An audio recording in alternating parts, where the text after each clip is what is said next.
মাছের প্রতি বাঙালির যে একটা আলাদাই ভালোবাসা আছে সেটা সবাই জানে। মাছের তেলে মাছ ভাজা যে প্রবাদটা আছে সেটা কিন্তু আমি মানি না। আমি মানি ফ্রিডম অয়েলকেই, মানে আমি মাছ ভাজি ফ্রিডম অয়েলে। আজ আমি বানাচ্ছি পাবদা মাছের কারি।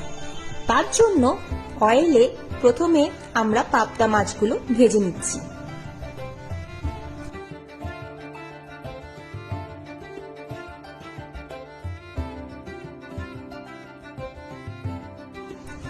মাছগুলো আমাদের ভাজা হয়ে গেছে।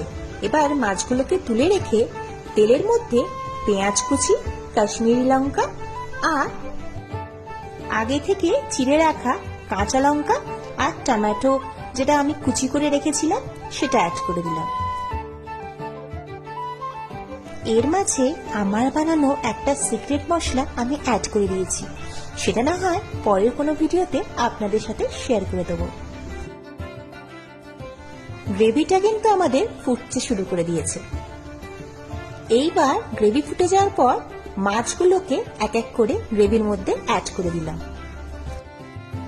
বন্ধুরা, আমাদের পাবদা মাছের কারি রেডি।